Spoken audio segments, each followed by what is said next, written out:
Hello, my friend. Welcome back. I am so happy you are here with me today.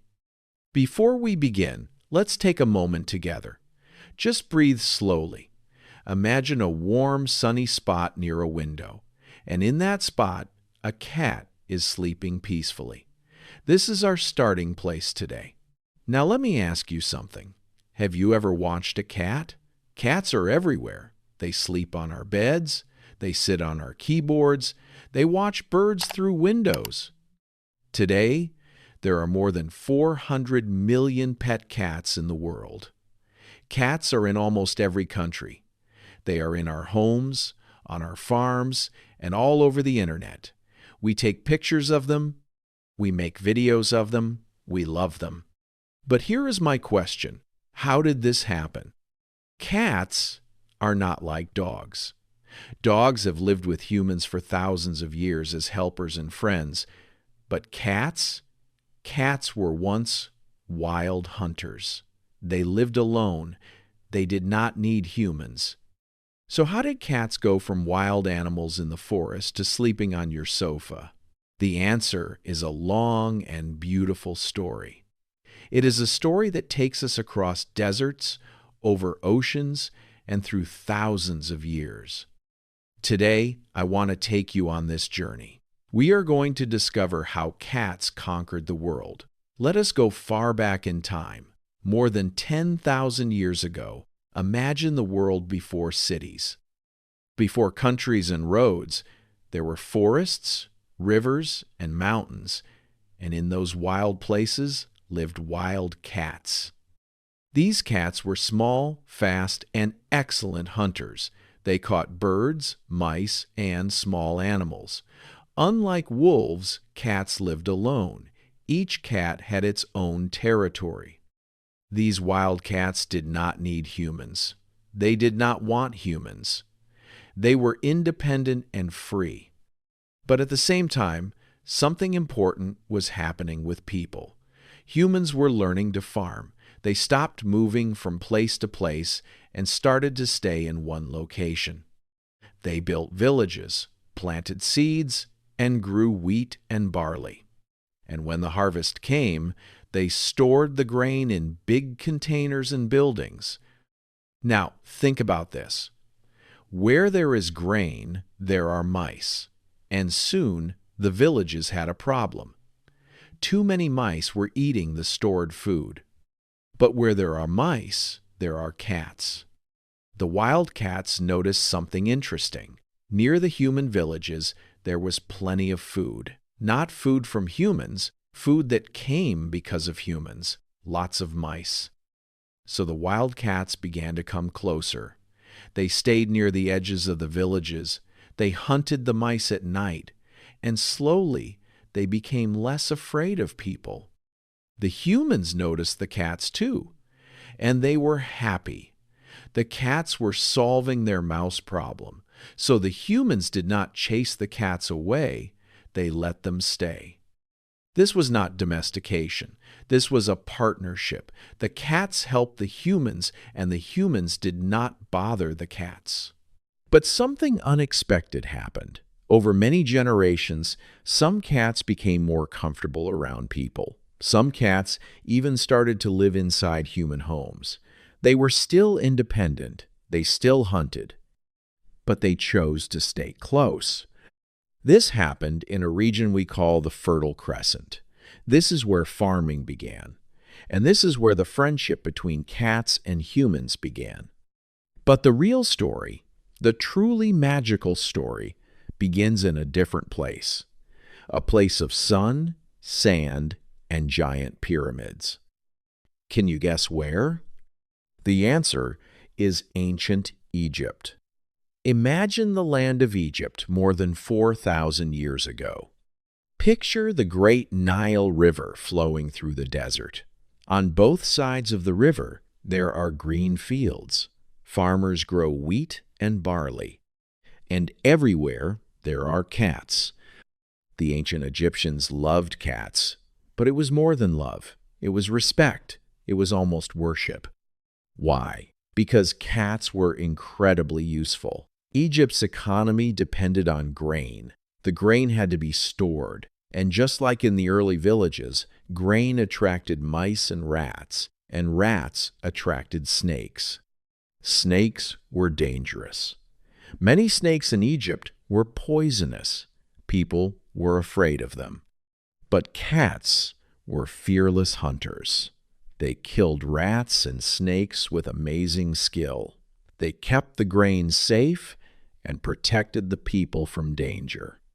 So the Egyptians began to see cats as special, as magical, as sacred. They believed cats had protective powers. They believed cats brought good fortune. And soon they created a goddess. Her name was Bastet. Bastet had the body of a woman and the head of a cat. She was the goddess of home, protection, and fertility. People built temples for her. They brought offerings. And in these temples, real cats lived as honored guests. Cats were everywhere in Egyptian society. Rich families kept cats as pets. They fed them the best food. They made jewelry for them. Some cats wore gold earrings and necklaces. When a family cat died, the family mourned deeply. They shaved their eyebrows as a sign of respect. They mummified the cat, just like they mummified people. In one ancient city, archaeologists discovered a cat cemetery containing more than 300,000 mummified cats. This shows us how deeply the Egyptians honored these animals. Cats were so valuable that cats could not leave Egypt. Egyptians did not want other countries to have their sacred animals. But you know what? Laws cannot stop everything. And soon, cats began a new journey. A journey across the sea. Now we are in the world of ancient trade. Imagine busy ports along the Mediterranean Sea. Ships are loading goods. There are merchants from Egypt, Greece, Phoenicia, and Rome. There are sailors shouting. There are boxes and jars full of grain, oil, wine, and spices. And on many of these ships, there is a hidden passenger, a cat. You see, sailors had a problem. On long sea voyages, ships carried food. And where there is food, there are rats. Rats on a ship are very dangerous. They eat the food, they damage the ropes and wood, they spread disease. Sailors needed a solution, and the solution was cats. Cats were perfect for ships. They were small, didn't need much food, and were excellent rat hunters. So, even though Egyptian law said cats could not leave the country, sailors began to smuggle them. They hid cats on their ships, and those cats traveled far from Egypt. Traders brought cats to Greece, Rome, and across Europe. Cats traveled the Silk Road to Persia and beyond. They reached India, China, and Southeast Asia. Everywhere they went, people welcomed them. Why? Because everywhere people had the same problem, rats and mice. Cats were useful, and slowly, cats became part of life in many cultures. The Romans brought cats to Britain and Northern Europe. Cats adapted to the cold weather and made homes on farms, in villages, and in growing cities. But here is something interesting. Even though cats lived with humans, they were not fully domesticated like dogs. Dogs were bred to follow commands. Dogs were trained to herd sheep, guard homes, and obey their owners. Cats were different. Cats kept their independence. Cats did what they wanted. They lived near humans, but they stayed wild at heart. And for many centuries, this arrangement worked perfectly. But then, something dark happened. Let us jump forward to medieval Europe, between the 1200s and 1600s. Imagine a small village. The streets are narrow and dirty. People are religious. They go to church every week. They believe in God, but they also believe in the devil. And during this time, people became afraid of cats. Why? Because of superstition. Some people began to say that cats, especially black cats, were connected to witchcraft. They said that witches kept cats as companions. The church supported these beliefs and said cats were evil. And so a terrible thing happened. People began to kill cats. Thousands of cats were killed across Europe. This was a tragedy for the cats, but it was also a tragedy for humans. Because when the cat population dropped, the rat population exploded. There were rats everywhere, and these rats carried fleas that carried a terrible disease called the Black Death. The plague spread across Europe in the 1300s and killed millions of people. And here is the sad irony. If people had not killed the cats, there would have been fewer rats. And with fewer rats, the plague might not have spread so quickly. Eventually, people began to understand. They realized that cats were helpers, not enemies. Slowly, the fear faded.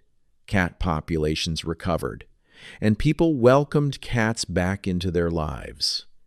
They did not hold grudges. They simply returned, and the friendship continued. Now, let us move to a brighter time, around 1700s and 1800s. Imagine a beautiful home in London, England. There are large windows with curtains. There are comfortable chairs and soft carpets.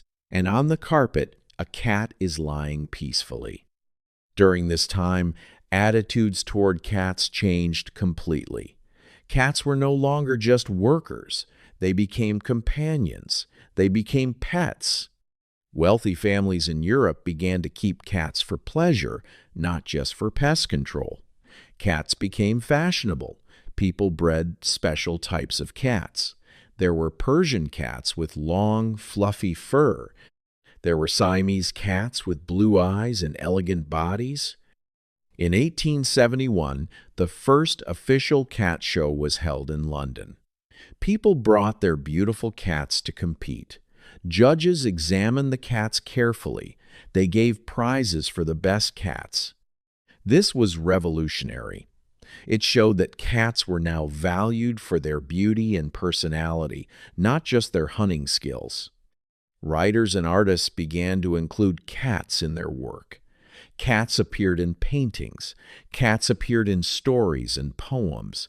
Cats became symbols of independence, mystery, and grace. At the same time, the world was changing rapidly. The Industrial Revolution brought factories and big cities. More people lived in crowded urban areas. And in these cities, there were many rats. Cats helped keep the rat population under control. But now, they also provided something else: comfort. After a long day of hard work, people came home to their cats. The cats didn't demand much or need to be walked like dogs.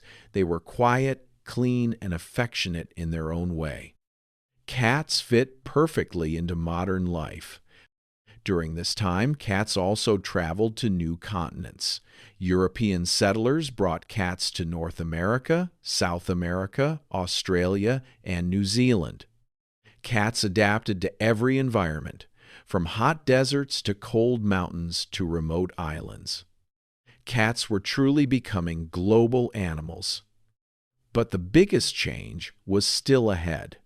Let us come to the modern world, the 1900s to today. Imagine a family home. There is a sofa, a television, and a warm blanket. A cat is curled up, sleeping. In the 20th century, cats became one of the most popular pets in the world. Why? Because modern life suited cats perfectly. People lived in apartments and small houses, and cats were independent, used a litter box, groomed themselves, and were easy to care for. Cats were also affectionate. They purred, rubbed against their owner's legs, sat on laps, and played with toys. Cats gave companionship without demanding too much. This was perfect for busy modern people. Veterinary medicine also improved. Cats began to live longer, healthier lives. Special cat food was developed. People took their cats to the vet for checkups and vaccinations. Cats were no longer just animals. They were family members. And then came the internet. In the late 1990s and 2000s, something unexpected happened. People started taking photos of their cats and sharing them online. At first, it was just a few people. But soon, millions were doing it. Videos of cats doing funny things became some of the most watched content on the internet. Why did this happen? Because cats are naturally entertaining. They are curious, playful, and unpredictable. They do silly things without caring what anyone thinks.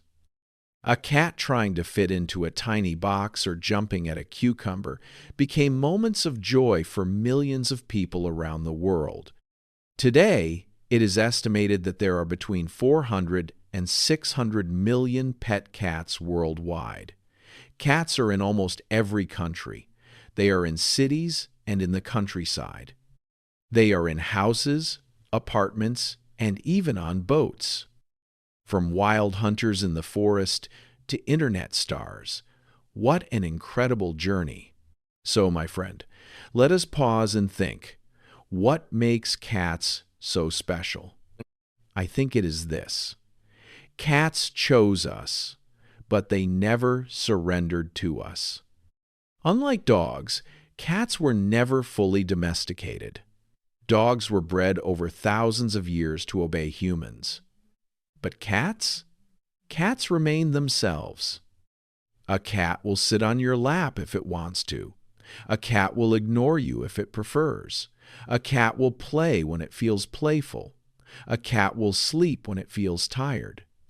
Cats remind us that love does not mean control. Cats teach us patience. They teach us respect. They teach us that companionship can exist without dependence. This independence is part of their charm. Cats are mysterious, elegant, and natural survivors. Different cultures see cats in different ways.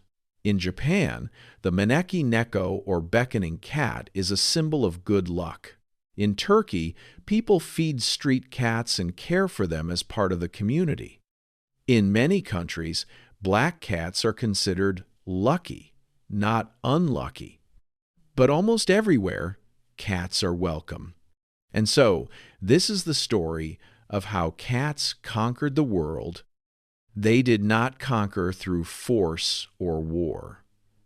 They conquered quietly, by being useful, by being themselves. From the fields of ancient Mesopotamia to the temples of Egypt, from the ships of Phoenician traders to the streets of medieval Europe, from the homes of Victorian England to your living room today. Thousands of years, thousands of miles. And through it all, cats stayed cats. Cats teach us something beautiful. The best relationships are not built on control, but on respect. They chose to stay with us. Not because they had to, but because they wanted to. And maybe that is the truest kind of love. If you enjoyed this story, please subscribe so you don't miss the next journey we take together. Leave a comment below. Tell me, do you have a cat? What is your cat's name? And what's your favorite thing about cats? Until next time, my friend, take care of yourself. Keep learning. I will see you in the next story.